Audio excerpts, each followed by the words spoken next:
आइए दोस्तों देखते हैं आरआरबी एनटीपीसी में पूछा गया एलसीएम एंड एचसीएफ का बहुत ही ज़्यादा अच्छा क्वेश्चन है।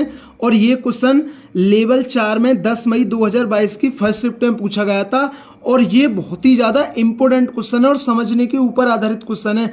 और मैं आपको पहले बता दूं, मैं इस प्रकार की अनेक वीडियो बना चुका हूं, लेकिन आज मैं इस क्वेश्चन को और अच्छी तरीके से समझाने वाला हूं, क्योंकि ये आगामी परीक्षाओं जैसे एसएससी और रेलवे के लिए बहुत ही ज़्यादा इंपॉर्टेंट है। तो देखते हैं बिना कुछ देरी के। क्वेश्चन है, मान लीजिए एन वह छोटी से छोटी संख्या है जिसे 15, 25, 35, 40 और 42 से विभाजित करने पर प्रत्येक स्थिति में शेषफल 1 प्राप्त होता है और एन 271 से विभाज्य है। एन के अंकों का योग क्या होगा? ठीक है ना, अब आपको समझना है। एन वह छोटी से छोटी संख्या है जो 15 से विभाजित है, 25 से भी है और 35 से भी है और 40 से भी है और 42 से भी है। अब एक बात बताइए, मैं वह छोटी से छोटी संख्या देखूं जो 15, 25, 35, 40 और 42 से विभाजित है, तो आप कहेंगे भैया जो इनका एलसीएम होगा वही वो संख्या होगी। ठीक है ना, तो एन का मान क्या आ जाएगा? जो इनका एलसीएम होगा वही क्या होगा? एन का मान क्या होगा? एन का मान होगा, क्योंकि एन का वह छोटी से छोटी संख्या है जो 15, 25, 35, 40 और 42 से कट रही है। ठीक है ना, 15 के फैक्टर क्या होते हैं? 3 पंजे 15। 25 के फैक्टर क्या होते हैं? 5 गुणा 5। तो 1 5 तो आ चुका भाई, 25 में 2 5 होती है ना, तो 1 5 तो आ चुका है, 1 5 नहीं आया तो ये ले लिया। अब 35 कितना होता है? 5 सत्ते 35, तो 5 तो आ चुका है, 7 नहीं आया। अब ये कितना होता है? ये होता है 8 पंजे 40 और 8 क्या होता है? 2 गुणा 2 गुणा 2।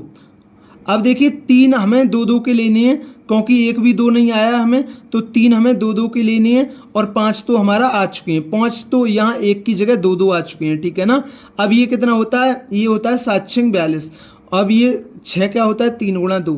अब देखिए 2 तो आ चुकी है और 3 भी आ चुकी है और 7 भी आ चुकी है। ठीक है ना, तो एन का मान कितना आ जाएगा? एलसीएम कितना आ जाएगा? देखिए 5 और 2 की 0 और इस 5 और 2 की 0। अब 3 7 1 की दूनी 42। तो ठीक है ना, तो एलसीएम कितना आ गया? 15, 25, 35, 40, 42 से विभाजित होने वाली छोटी छोटी संख्या क्या है? वो क्या है? 4200 है। ठीक है ना, अब देखिए आपको समझना है, आपको रटना नहीं है। उसने क्या बोला है कि एन वह छोटी से छोटी संख्या जो 15, 25, 35, 40 और 42 से विभाजित करने पर प्रत्येक स्थिति में शेषफल 1 प्राप्त होता है और एन 271 से विभाज्य है। ठीक है ना, तो देखिए अब भाई मैं 4200 में किस संख्या से गुणा करूं? तो मैंने मान लिया मैं Q से गुणा करूं और मुझे प्रत्येक दशा में एक शेषफल प्राप्त होता है और यह संख्या कितने से? 271 से क्या विभाज्य है। ठीक है ना, किससे? 271 से ये क्या विभाज्य है। अब एक चीज समझिए, अब देखिए आप ऐसे भी कर सकते हैं। Q का मान अपनी तरफ से 1 2 3 मतलब आप रखते चली जाइए, ज़्यादा ज़्यादा 9 10 तक रखना पड़ेगा। ठीक है ना, लेकिन अगर देखिए आप 4200 में 1 की गुणा करोगे, 1 जोड़ोगे, फिर 271 से चेक करोगे, फिर 2 से गुणा करोगे, फिर 1 जोड़ोगे, फिर एक 271 से भाग दे के देखोगे। तो ऐसे देखिए 4200 जो है हमारी ये संख्या बड़ी है, तो ऐसे आपको बहुत ही ज़्यादा टाइम लग जाएगा। ठीक है ना, तो मैं आपको एक तरीका बता रहा हूँ। आप 42 देखिए ऐसे भी रख सकते हैं कि आप डायरेक्ट 2 रखो, 3 रखो, 4 रखो, लेकिन ठीक है ना, लेकिन मैं आपको एक तरीका बता रहा हूँ जिससे ये संख्या हमारी छोटी हो जाए। जब हमारी संख्या छोटी हो जाएगी तो हमें Q का मान आसान हो जाएगा सोचने पर। ठीक है ना, क्योंकि Q का मान सोच के रखना होता है। ठीक है ना, अब देखिए मैं 4200 मैं ये देख लेता हूँ कि 4200 271 से कहाँ तक कट रही है। ठीक है ना, तो देखिए 271 एकन 271, 10 में से 1 गया 9 और 11 में 7 गए 4 1 0। अगर मैं 7 बार देखूं तो 7 दूनी 14, 7 बार तो ज़्यादा हो जाएगा, 6 7 42, 6 दूनी बार 16, मतलब ये भी ज़्यादा हो जाएगा 5 बार, तो 5 एकन 5, 5 7 और 27 पंजे 135। तो कितना बचा? 10 में से 5 गया 5, 8 में से 5 गया 3, ये बचा 135।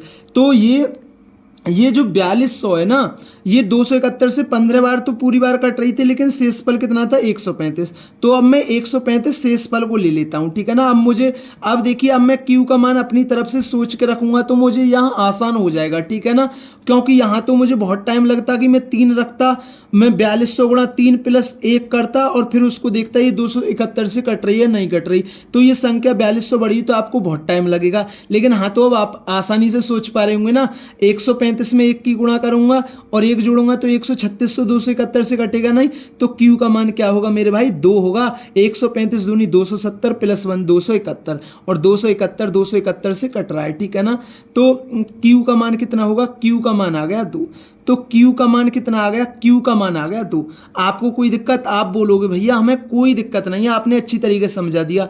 तो n क्या है हमारी संख्या, n है हमारी ये 4200। 4200 में किस संख्या की गुणा करूं, मुझे 1 से इस पर मिल जाए, और ये संख्या क्या है हमारी 271 से विभाज्य हो जाएगी। जब Q का मान 2 है तो फिर तो ये हमारी अब संख्या किससे विभाजित हो जाएगी, 271 से विभाजित हो जाएगी, ठीक है ना।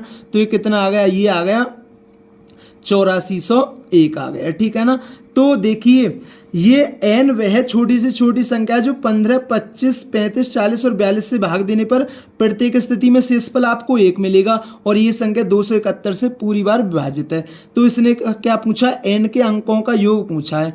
तो इस संख्या के अंकों का योग क्या होगा, तो ये कितना होगा 8 4 12 और 1 13, ठीक है ना। तो n के अंकों का योग कितना होगा, वो होगा 13। तो दोस्तों ये RRB NTPC में पूछा गया एलसीएम एंड एचसीएफ का बहुत ही ज़्यादा अच्छा क्वेश्चन है, और मैंने आपको अच्छी तरीके से समझाया है। अगर दोस्तों चैनल पर नहीं तो चैनल को जरूर सब्सक्राइब क्या करें, वीडियो पसंद आई हो तो वीडियो को जरूर लाइक क्या करें। थैंक यू दोस्तों।